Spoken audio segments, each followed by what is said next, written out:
Welcome to the Wildlife Guardians podcast on All About Animals Radio. We are a show dedicated to the advocacy of wildlife everywhere, with a focus on lesser-known endangered species. Hi, I'm Erica Salvemini, and Jeff Harrison and I are honored to be your hosts representing All About Animals Radio, a platform dedicated to animals and all those who act to protect and advocate for them. We hope you enjoy this episode and share our podcast with all of your animal-loving friends. And now, on to the show.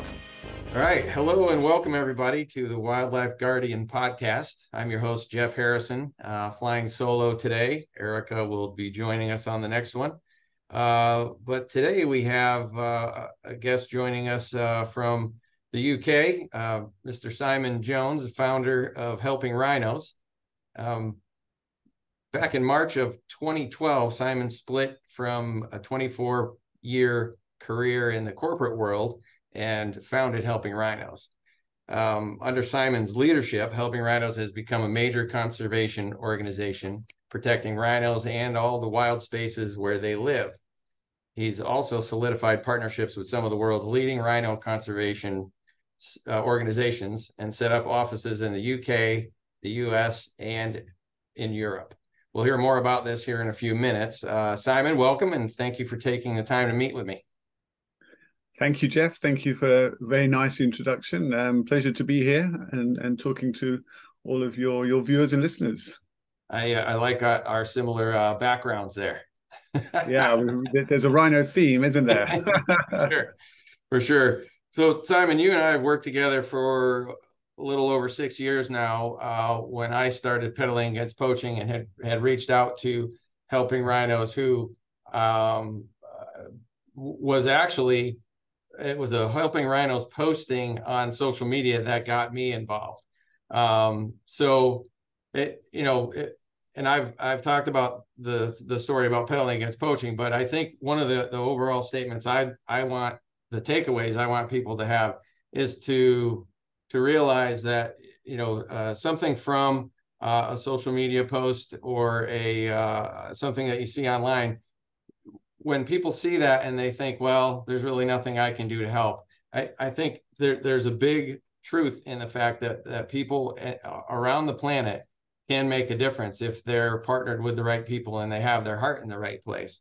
Now, as long as I've known you, I've never really heard the full story of how you got started. You've heard how I got started, but how can you tell me a little bit about how you got started? And then, what was there a moment in your life or something that triggered the path that you've ended up going down with Helping Rhinos and everything else that you've done?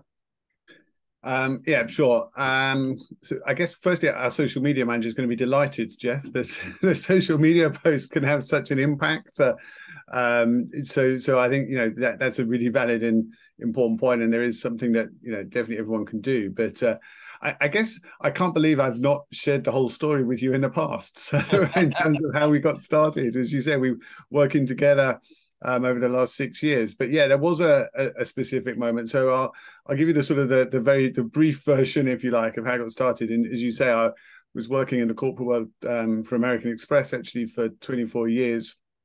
And then in 2010, I took 6 months out, 6 months, I wish, 6 weeks out to go on a conservation project in the Eastern Cape in South Africa at a place called the Kariqa Game Reserve. And so did 6 weeks there, got to various different stuff from alien plantation control, which is basically removing non-endemic plantation so that the wildlife can thrive and it has the right food sources, to monitoring lion cubs that had just been born, to elephant herds, and the bit that stuck with me most, given that rhinos always have been my favorite animal, was seeing like a 1-week-old rhino calf that the mum had brought out into the open plains, and we sat for the most magical hour just watching this rhino calf. So that was in 2010, and then I was actually working in conservation in the UK. Well, I was volunteering in conservation in my spare time in the UK at a big cat breeding centre. So that was about 2 hours drive from where I live. So I was doing that at the weekends and on odd days off and such likes. And I'd actually, by now, the middle of 2011, took a sabbatical, a 12-month sabbatical, and was working at the cat sanctuary full time. Wow. And then it was in the March while I was at the cat sanctuary that the Kurika Game Reserve had a pretty bad poaching incident, and 3 rhinos were poached in one night. And one bull was found dead in the morning, and 2 amazingly survived, became known as Tandy and Temba. And I think it was at a time where I was thinking actually the captive animals wasn't quite the route I wanted to go down in my future life. Wanted to do something more with animals in their natural habitat. And I guess this was the trigger then. There was some point there that says, well, actually, I've now got experience of working in the charitable sector, in conservation charitable sector. I've got experience of senior management within the corporate world. So I just felt I could do more than I had been doing. And I think it was then the emotional link to the site of I could picture exactly where this poaching had happened. Yeah. And it was just, okay, that was enough's enough. I need to do something.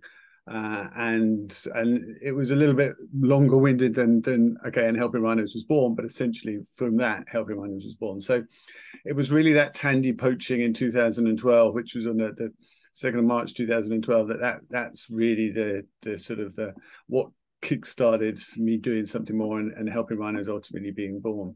Wow. I mean, huge kudos to you for recognizing the problem and actually literally changing your life to make a difference. What's the current status of Tandy? So as I said, there were 2 rhinos, Tandy and Temba. So Temba unfortunately only survived for 24 days afterwards, and he actually went into a water hole. Such a bad wound in his leg where he'd been laying on the leg, the circulation had stopped, and he just kind of gave up, I guess, after that long and drowned, unfortunately. So he didn't survive, but Tandy did survive. And if everyone wants to search, if you search online for Tandy rhino poaching, you'll see some films out there, and they're not nice images. You see this rhino laying on her side in pools of blood, face hacked off, and I mean they're horrendous images. So brutal. To think that I've often said, if a human had anywhere near that sort of injuries, I swear they'd have a heart attack and their body would give up. But somehow she pulled through and survived, had skin grafts, monthly, if not more regular vet treatments with Dr. William Folds, who I know you know relatively well as well, Jeff. And we've gone on to work with him over the years. And Tandy survived, and amazingly, not only has she survived, she's now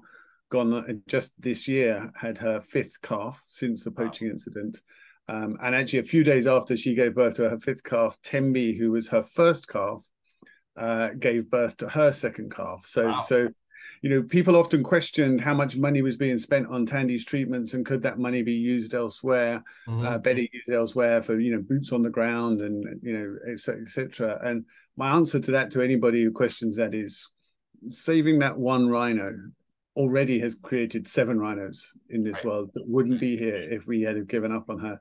And also the publicity that Tandy get around the world, the awareness that her case raised, the threats of rhinos. She was the first time we actually recorded a poaching survivor and put it out to the world. So that really helped awareness raising in terms of that. So she, I think, has done a phenomenal job at raising awareness. And I mean, she gives birth more regularly than the rhinos you would normally expect. And somewhere we always say, somewhere she kind of knows she has a purpose in life somewhere. I was going to say, yeah, she knows she's got a job to do. And really, you can't put a price tag on these animals. They're a living treasure for sure. Now, Tandy, just for the people that might want to search that, it's Thandi, correct?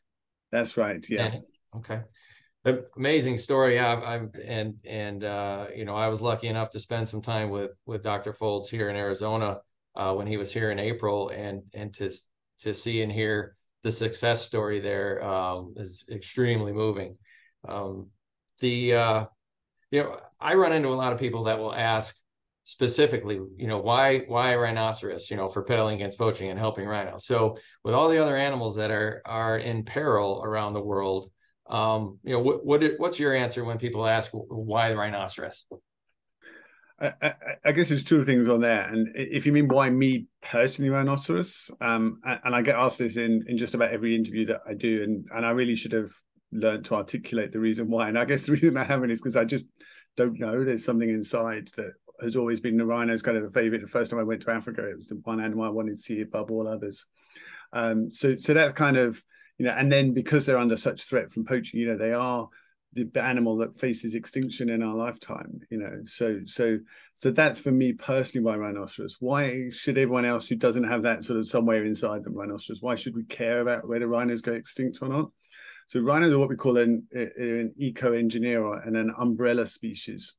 So and what that means is they create a habitat and environment for many other species. So many other species of plant and animal rely on the rhino and other eco-engineers, such as elephants and such likes, to survive. So these mega herbivores, they create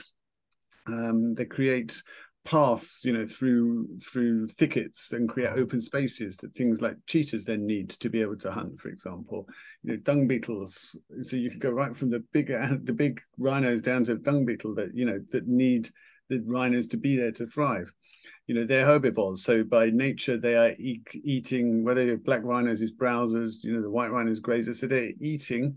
And then they move on somewhere else and they put out their seeds, and then that germinates growth of fresh vegetation. So their presence on our planet is critical for the future of the habitats where they live. But also, when you think about the type of habitat that they need, they're great at sequestering carbon out of the atmosphere. So they actually help. If we could look after the wild spaces that rhinos and other mega herbivores need to survive, we'd go a long way to addressing issues like climate change, for example, which we know has a direct impact on all of our lives. We're seeing major weather patterns that we won't expect. I know there's wildfires happening where you are all too regularly, and they get worse every year. We see the same in Australia.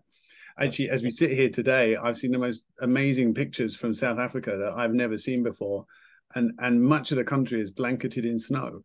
So wow. I'm seeing pictures of lions, rhinos, giraffe in their natural habitat. We've all seen them perhaps in zoos around the world when the snow comes, but in their natural habitat in South Africa, and in however many inches of snow. Wow. So we have to work. So keeping animals like rhinos on our planet has a positive impact for all of us. And if we lose them, we will all feel that impact in some way, whether direct or indirect. Sure. Now, there's been a lot of studies and that have proven just what happens to the landscape if the rhinos are removed. I think there was a very large section of Kruger, correct me if I'm wrong, but where there were no rhinos for a while, and the land kind of turned into a wasteland. But then when they were reintroduced, nature has a way of bouncing back.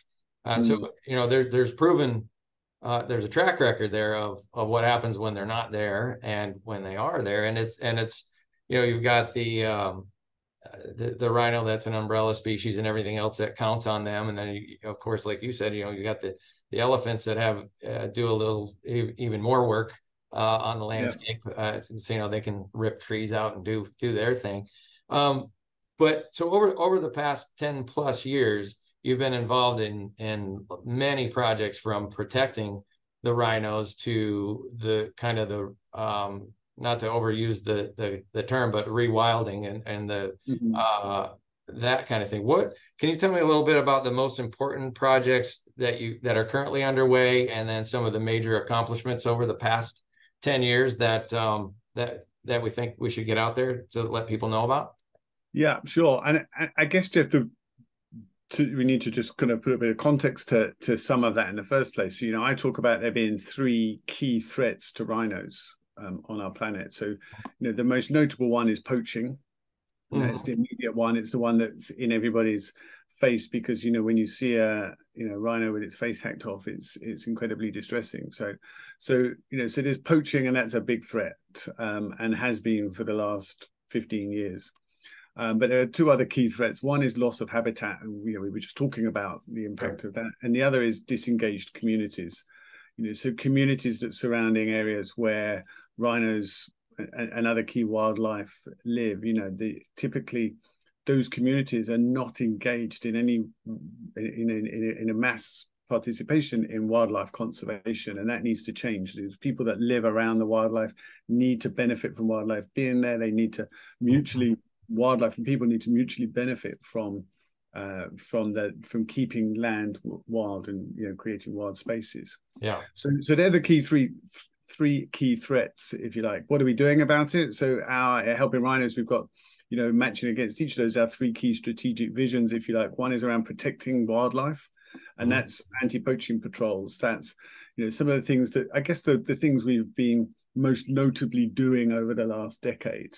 So we have a number of partners that we're very proudly working with across Africa at the minute, mainly South Africa and Kenya. So we, some of those projects you said, what are we most proud of? We work with the Black Mambas. They're working in the Greater Kruger area. Right. Kruger National Park is in the northeast of South Africa, and typically, historically, has been the largest population of rhino in the world. More recently, the population in the park has declined quite significantly, and it's now no longer even the biggest population of rhino in the world. So we work with the Black Mambas. They were the first all-female anti-poaching unit in the world.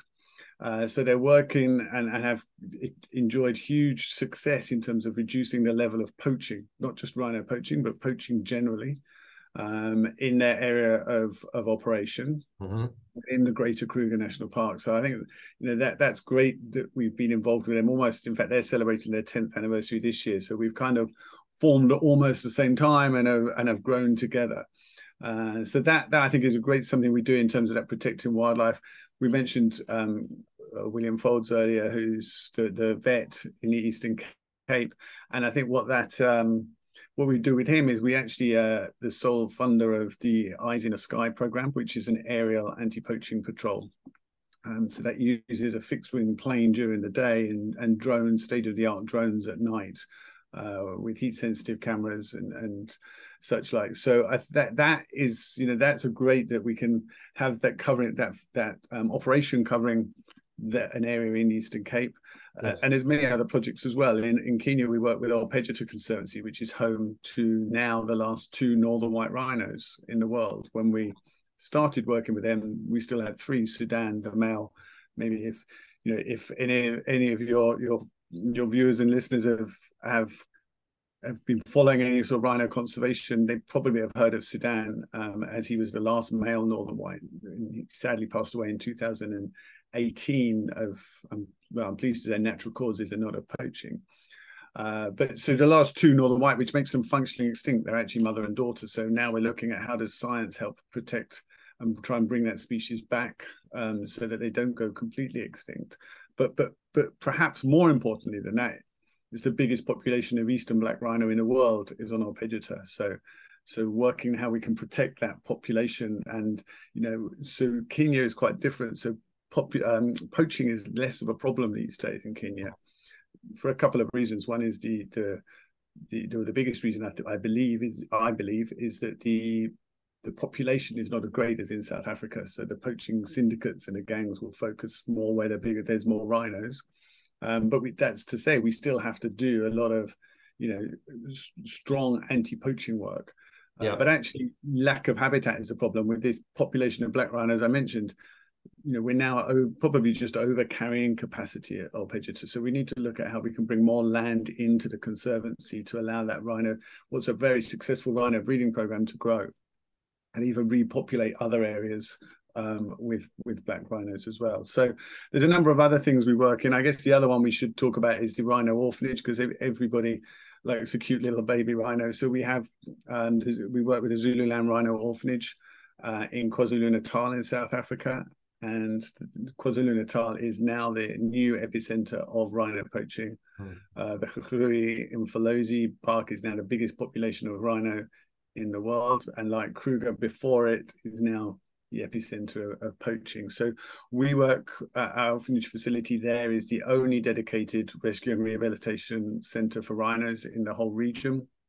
And we're taking rhinos in, more regularly this year in the last 12 to 18 months than we've done at any time over the last decade. Yeah, they have definitely got their hands full there at the moment. Now, you mentioned the black mambas, and obviously the positive effects that they've had over the past few years, past 10 years.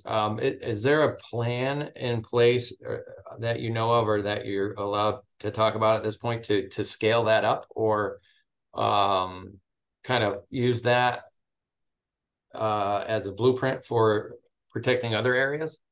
Yeah, it's a good question, Jeff. And our goal was always to scale it up, and how do we replicate that model elsewhere? And we've never really managed to successfully do that. And I think there's a few reasons for that. One is it works in the area it does because of a few reasons. One is because of the area it's in, and another is because of the leadership team in the likes of Craig Spencer, who founded it. They're so committed and dedicated to making that work. And I think also the communities in different parts of it. So we take the ladies all come from the local communities. Mm-hmm. So there's a strong community element there as well. And the communities and the different cultures within South Africa are all slightly different in terms of how women are perceived, and what they can do in terms of everyday life, if you like, in terms of becoming heavily involved as an anti-poaching ranger. So we have to understand the cultural differences. What I think the Black Mambas is doing, though, as it's got more publicity, we definitely are seeing more women becoming engaged in conservation activities. So it might not be a complete replica of the Black Mambas model that we have in the Greater Kruger National Park, mm-hmm. but I believe it's helped drive more women getting involved in conservation, and more conservation projects wanting to get women involved as well. So I think, and we need to continue to look at that. So I think it's just having an adaptable approach to it, but as we've always said, the women in local communities is probably one of the biggest underused resources in South Africa. So how can we utilize those resources? We see their passion, we see their enthusiasm come out, and then they take that enthusiasm and passion back to the communities again, mm-hmm. Selling the work of conservation there. Yeah, that's what I was going to say. With the growth of Helping Rhinos and the Black Mambas kind of coming up at the same time, you've been there every step of the way. And, when you look at the ripple effect of these women coming home from working in the field and coming back to their communities, and, the Bush Babies program, which is another facet of the Mambas, focused on education.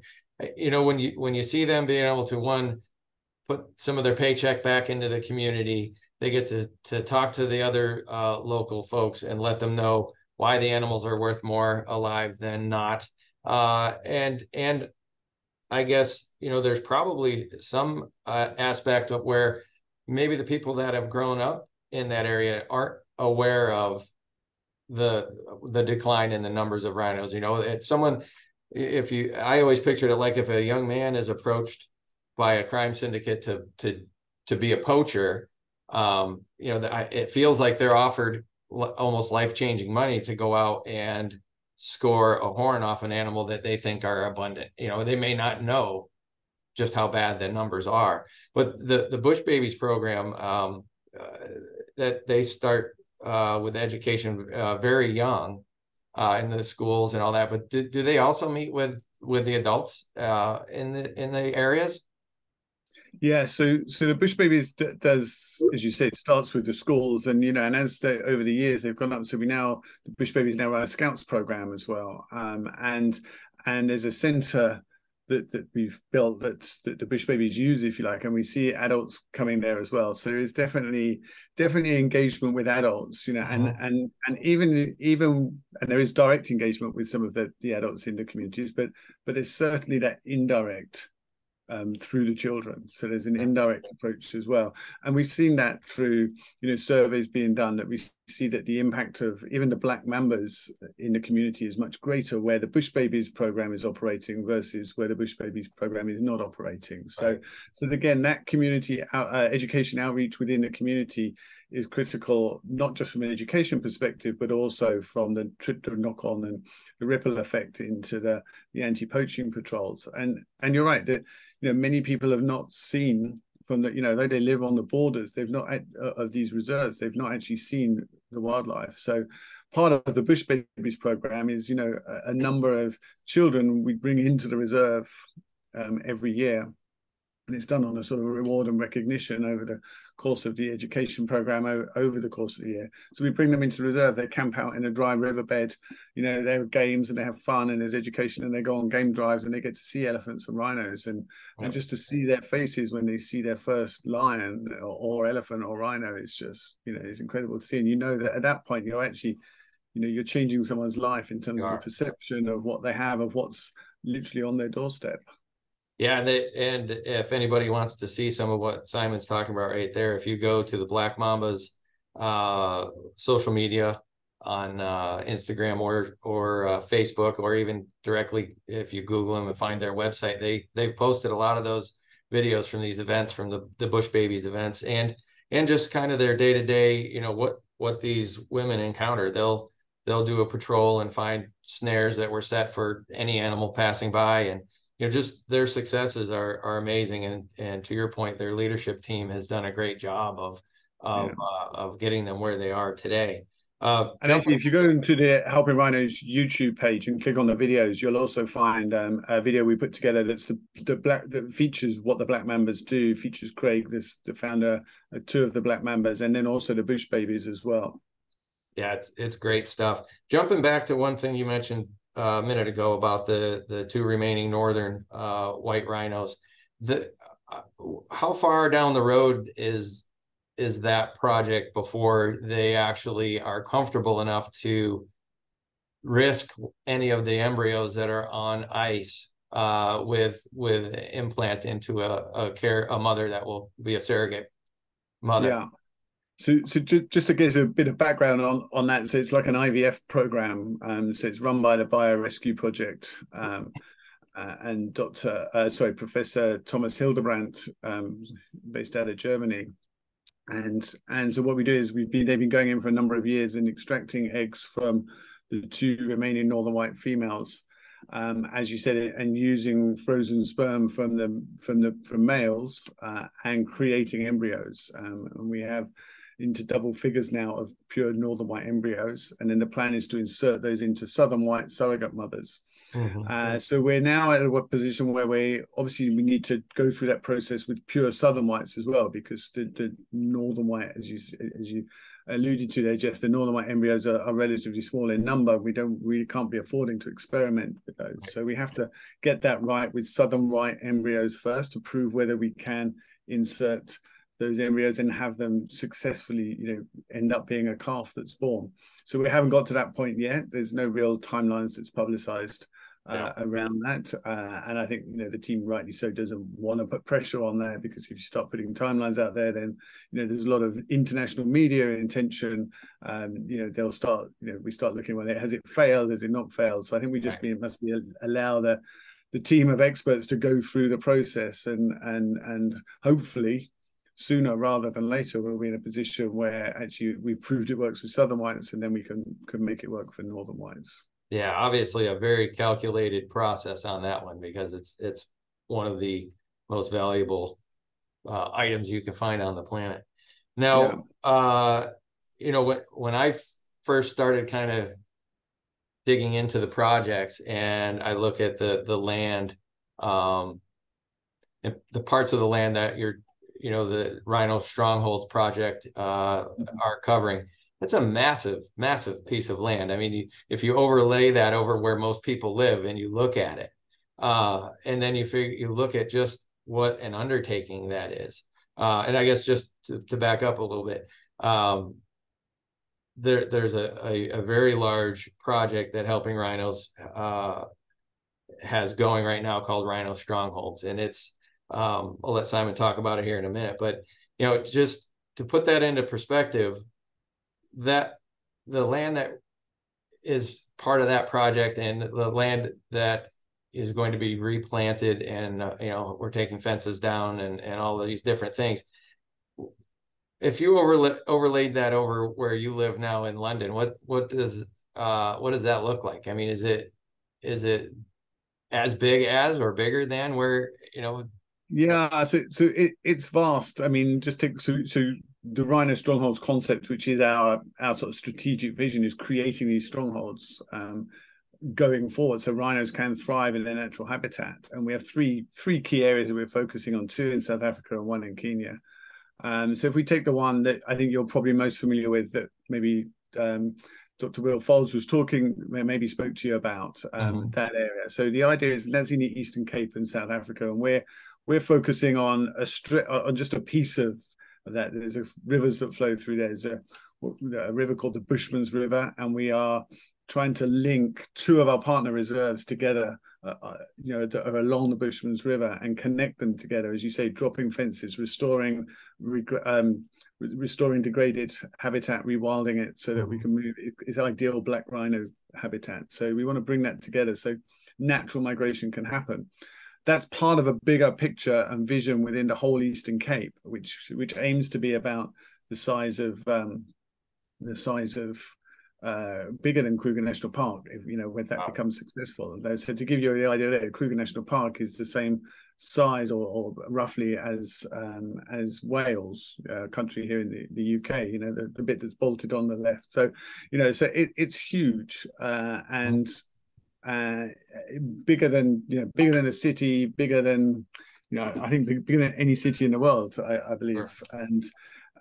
And so that's what we want to do. We want to start rewilding that. So everything we spoke about before and the impacts that restoring that habitat will have, and the positives, direct and indirect positives on the world, will be huge. So it's a massive undertaking. It's going to take millions, tens of millions, at least, of dollars to bring to fruition. But we're starting the process now. It's a very complicated process. But we start it now, and that's our goal, is we create these habitats where, then we have to protect the wildlife that's on there. We have to manage human wildlife conflict so that the local communities are benefiting as well from the land being rewilded, not just the wildlife that lives on it. Is there a process for if a parcel of land is turned over and you're able to start the replanting of the natural thicket and take down fences and all? Is there a way to protect that from ever becoming a farm again or ever expanding, or is it kind of a Yeah, you can ultimately. So once the land is established, you would apply to the government for that to become protected land. Once you get that status from the government of protected lands, then it is exactly that, it's protected. Right. So a lot of the reserves that existing reserves are operating under that level of protection. You can think it's not quite national park status, but it's if you think of that as being a protected area of land. So the same sort of thing. So protected nature reserves or protected areas in nature. Mm-hmm. So we can't do that until we've proven it's established. But if we've managed to convert the land from farmland into wild spaces, you've got a period of time to establish that anyway before someone comes back in and tries to turn it into farmland. Sure. And I mean, obviously another very important part of that is just to be able to reopen historic migration routes for these animals where they've been fragmented for so many years now. That's got to be another huge positive for not just the rhinos, but everything that lives there. Everything, yeah, definitely. And you think that right now humans have to manage populations of wildlife. So so take rhinos, but you could argue the same of elephants, of lions. That if a male becomes too old, normally what would happen is a young male comes in and there's a fight and the young male takes over. Yep. Especially if you think of a pride of lions, that's exactly what happens. Well, when you've got fences up around reserves, we're not talking about zoo or safari park fences. These are big areas, but even so, they're managed. So you now have to dart that animal and move it to another location and bring another animal in. So you're kind of doing that natural migration, but not in a natural way. And then there's risks because you're anesthetizing the animals. So dropping the fences, connecting all these wild spaces is really it has to be our goal of where we want to get to. Mm-hmm. Mm-hmm. All right. One other thing I wanted to ask you about, or actually, as we start to wrap this up, can you talk a little bit about the different ways that people can get involved? Maybe the best way to connect with Helping Rhinos and see what projects are there, and you know, I know that you have a lot of information on that website of different ways people can help, even wherever they're at. Can you talk about that a little bit? Sure. So first thing, I guess, is look at our website. Our website is helpingrhinos.org. There you'll find all the information about our projects, a lot more about Rhino Strongholds. There's links to the films as well that we've spoken about. We've got a number of different films that highlights our work. Have a look at social media. So we're on all the usual platforms: Facebook, Instagram, Twitter, Threads, as of a couple of weeks ago. Yep. And TikTok as well. So that's a good way of keeping up to date. If you follow us, by the time this goes out, I guess it probably won't be new news, but new news as we're speaking when we record this of just over half an hour ago is news of a new orphan that we've just taken in to rescue after her mum was poached. So you'll follow our social media for all the latest news that's there as well, and on there you'll see details of events that we're running as well. So we have a big annual event that's run out of London but is streamed live around the world as well. This year that's on Saturday the 30th of September. Our event is called the Global Gala for Rhinos. So I'm guessing, Jeff, many of your audience are going to be in the US, so you can get a ticket and join us. And this year we're particularly excited. We have a few people from the wildlife television world. We have quite a well-known UK actor, a big UK actor called Peter Egan, who's joining us as our host. We're also bringing over from Kenya the head of conservation in Olpejeta, Samuel Mutisia, nice. Who will be speaking live on stage, and also Luane Mafela, who is the head of the Bush Babies program that we talked about earlier. So we're bringing her over from South Africa, and she'll be live on stage talking as well. So it's always very entertaining evenings. So everyone tells us, which is good. So viewers can hear firsthand and see what we do by joining the Global Gala for Rhinos. And joining those online. Those have been great, and it sounds like you've got an even bigger one planned for this year, which is awesome. Now, I know we're kind of running out of time now, but Simon, I think we still have a lot more to talk about, and this 40 minutes really flew by. So, I'm going to hit you up again here soon to do another episode where we can maybe get into more details on some of the specifics of the projects that are going on out there. One, I need to commend you on everything you've done with Helping Rhinos. And if I hadn't stumbled onto your Helping Rhinos website, I wouldn't have been pulled down the path that I've gone down with pedaling against poaching and all the other stuff. So, huge thank you for joining us today. I hope you enjoyed it as much as I did, and looking forward to more.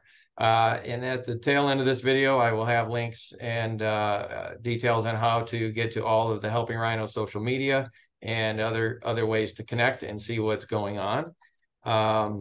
Having said that, I guess, Simon, I'll let you return to your evening there until we can have you on again. Thanks, Jeff, and thank you for having me on. Thank you for all your support over the years with pedaling against poaching. And yeah, I'm more than happy to come back and talk about the projects in more detail. So let's just make a plan. All right, we will do that soon. Thank you for listening. Through raising awareness, education, and compassion, we hope to bridge the gap between species in need, conservation organizations that are making an impactful change for our world, and like-minded supporters who use their voice to advocate for wildlife. To learn more, please visit allaboutanimalsradio.com and pedalingagainstpoaching.com. Also like to give a huge shout out and thank you to Michael Wilbur of the band Moonhooch for the theme music. Check them out at moonhooch.com.